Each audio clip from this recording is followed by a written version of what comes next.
자, 의식주 보도록 하겠습니다.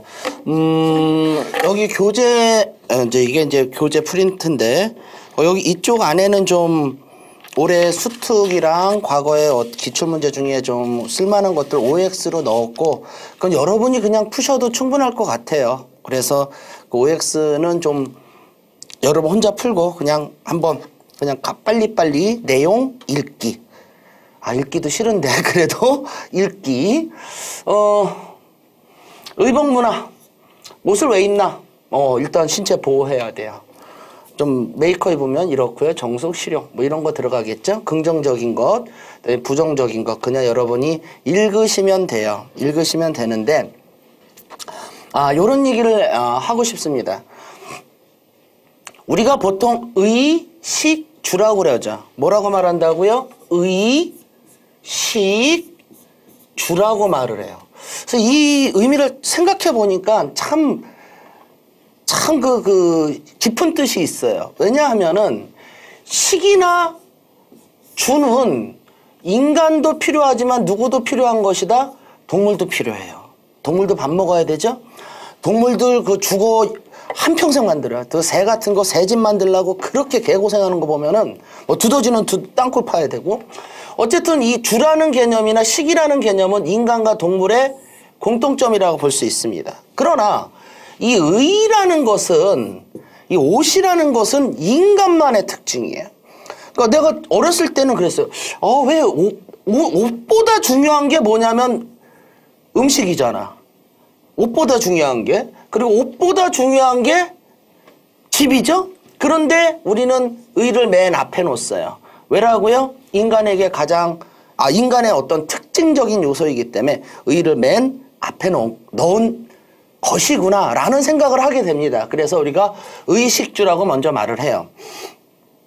이 그림이 굉장히 흐린데 이것은 동영상이기 때문에 그런 거고요. 다큐멘터리를 한번 봤는데 아마존에는 그 사람도 인간이지만 어쨌든 그 문명과 교류하지 않은 부족이 아직 20-30개가 남아있대요.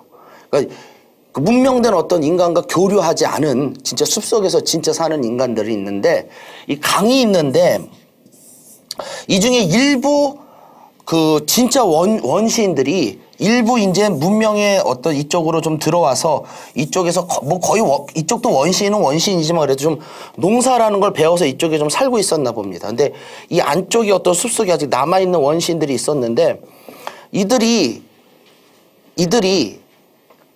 강이라서 큰 깊은 강도 아니야. 뭐 무릎 정도 차는 강인데 몇 번 이렇게 이들이 사는 모습을 보더니만 습격을 했어요. 어느 날. 그래서 뭐 창 들고 막 싸우고 그 정도 습격도 아니고 이렇게 거대한 집단도 아니고 뭐 7, 8명 막 그 정도 집단이니까 옷도 그냥 안 입었지만 머리에 뭐 끈 하나 뭐 묶인 끈도 아니고 어쨌든 풀 같은 걸로 머리에 뭐 묶었는데 이들이 이 문명화된 인간이 사는 농사 좀 짓는 이쪽에 와서 제일 먼저 훔쳐간 게 옷이에요. 근데 사실 얘가 훔쳐간 건 옷이 아니라 이불 같은 건데 어쨌든 옷감을 훔쳐갔어요. 들어가서 막 곡식을 훔치거나 딴 걸 훔친 게 아니라 제일 먼저 훔친 게 제일 먼저가 아니라 요거 하나 훔쳐갔어요. 이거는 이제 그러니까 멀리서 왜냐면 공격적이니까 그거를 이제 카메라로 찍어서 굉장히 흐린데 이 남자가 어디 그 원두막 같은 집에 가서 그 덮여있던 옷을 이불입니다. 사실은 이불을 들고 막 공격적인 모습을 보이면서 들고 갔어요. 그래서 나중에 좀 계속 그 문화인류학자들이 좀 이야기를 해서 좀 다가가서 이제 이야기를 했는데 옷을 이제 몇 번 훔쳐왔어요. 그래서 그걸 누굴 줬냐면은 이거 아내입니다. 나중에 알고 보니까 아내에게 줬어요. 아내에게. 그래서 이 원시부족도 제일 먼저 훔쳤던 게 뭐다? 음식도 아니요. 옷을 먼저 훔쳐갔어요. 그리고 자기 아내 갖다 줬어요. 근데 아내가 이제 인터뷰를 하는데 이런 말을 합니다. 나는 이 옷을 이제 남편이 훔쳐도 갖다 준 거죠. 이 옷을 입은 게 너무 행복하다. 그리고 나는 빨가벗고 싶지 않다 그랬어요. 그러니까 얘네들은 옷을 만들 줄도 모르고 풀잎 같은 걸로 뭐 가릴 줄도 모르고 그랬는데 그런데도 왠지 빨가벗고 싶지는 않다라고 말을 했던 겁니다. 그래서 인간의 특징으로 가장 이 옷이라는 의미가 의미가 있구나. 어떤 이 다큐멘터리에서 좀 보여주는 것 같아요. 자, 근데 이제 옷 하면서 우리 패스트 패션 이야기가 나오는데 마구마구 생산되는 겁니다. 요런 제품들이 다 패스트 패션에 들어간대요. 근데 이런 패스트 패션의 문제점은 요즘 세대가 변한 거죠. 우리는 옷을 사면은 꼬매 입어요. 뜯어지면은 꼬매 입어서 1, 2년 더 입는 이거 이게 15년 됐네. 야, 역시 빈폴이 좋아요. 15년. 그냥 빵꾸 날 때까지 입는 거야, 그냥. 우리는 빵꾸 날 때까지.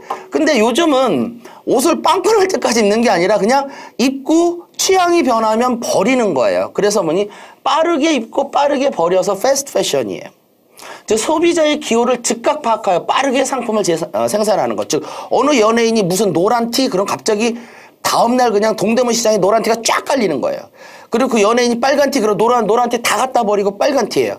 자, 이런 소비 습성을 맞추기 위해서는 일단 가격이 비싸면 소비자가 그렇게 움직일 수 없으니까 싼 가격에 제공해야 돼요.